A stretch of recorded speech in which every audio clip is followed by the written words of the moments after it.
Hello and welcome. These videos are based on the second edition RBT task list approved by the Behavior Analyst Certification Board. My name is John Paul and I will be guiding you through section 10.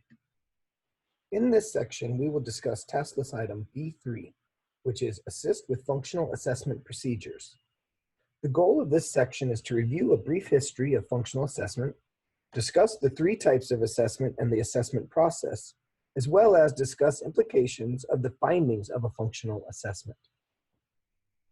B.F. Skinner was the first person to use the term function in reference to the cause of behavior.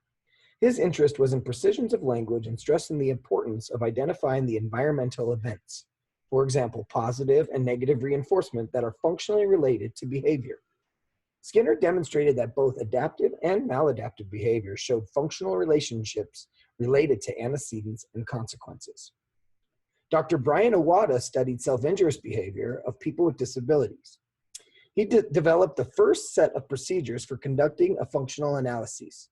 Iwata developed a protocol to help determine why problem behaviors occur.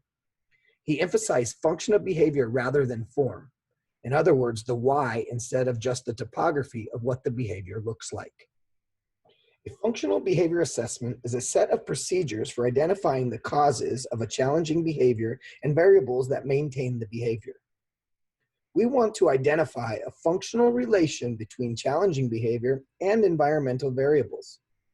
Understanding the function of a behavior will allow us to effectively support the process of behavior change. Functional behavior assessments can be classified into three different categories. 1, functional analysis, which is experimental. 2, descriptive assessments. And 3, indirect assessment. The process advances along a continuum of precision and difficulty, with functional analysis being the most precise and difficult, and indirect assessments being the least.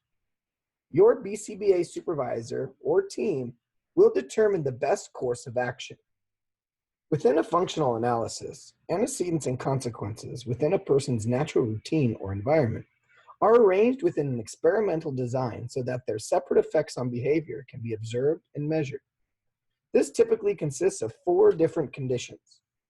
The escape condition, where the individual is permitted to escape based on the behavior. The attention condition, where the individual is provided attention for the behavior. The alone condition, and the control condition, where the behavior is expected to be low because reinforcement is freely available.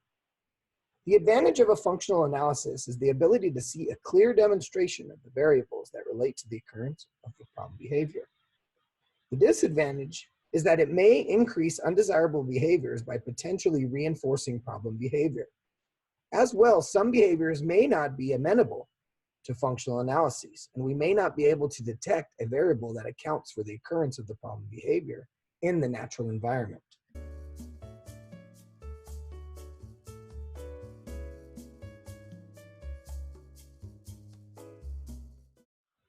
Descriptive observations involve direct observations of the problem behavior in relation to the events that are arranged in a systematic manner. These are then used to identify events that may be correlated to the targeted behaviors. There are 3 variations of descriptive analysis. ABC continuous recording, where the observer records occurrences of targeted problem behaviors and selected environmental events within a natural routine during a period of time. Narrative recording, the data are collected only when behaviors of interest are observed. The recording is open-ended. Any events immediately preceding the behavior, in other words, antecedent, and following the behavior, which is the consequence, should be recorded. This is the most commonly used ABC data. Scatterplot recording is a procedure for recording which target behavior occurs more often at particular times than others.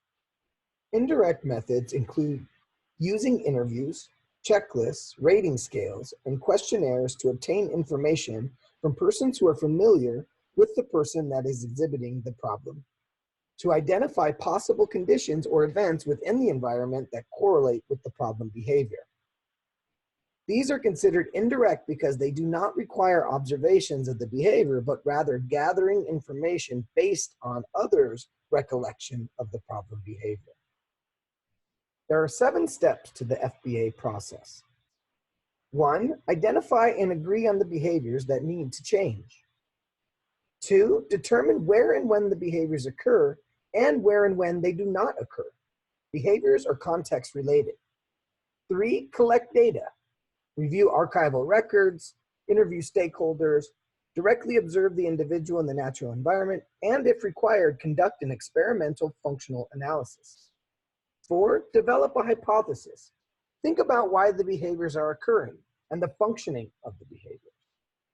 5. Identify other behaviors that can be taught and functional equivalent replacement behaviors to address the cause of the behavior, skill deficit, and performance deficits.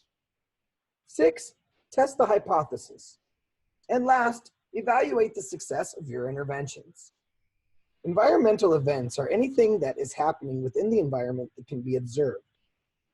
General conditions may include assigned activities, curricular expectations, seating assignments, and physiological states.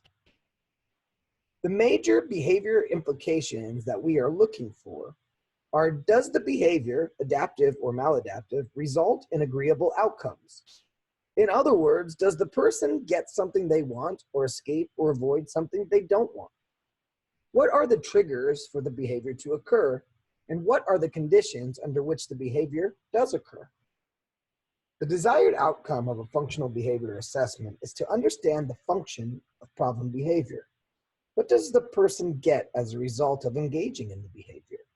What is the person trying to communicate via their challenging behavior? We also want to develop an understanding of the person's strengths and what the person's skill deficits or performance deficits are, and any other information that will allow us to develop an appropriate behavior intervention plan. So, who conducts a functional assessment?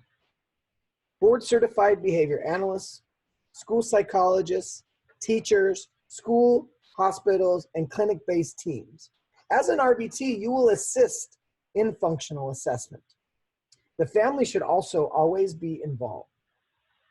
When constructing a behavior plan, know the person you are supporting and the context, which is the setting. It's important to build rapport. Know the environment and your support team, which is the interdisciplinary review team. Identify the treatment options: functional equivalent replacement behaviors, evidence-based practices, goodness of fit, resources, and the aesthetics of the behavior arrangement. Collaborate. It's important to involve family, teachers, professionals from other disciplines, and stakeholders. Then provide training. Performance-based training procedures should be used. Criterion level performance on written and oral quizzes and performance demonstration. Verbal instructions and lecture, video recorded instructions or role-playing, and in vivo instruction. Active guided review. Please stop the video now. Take 10 minutes to complete AGR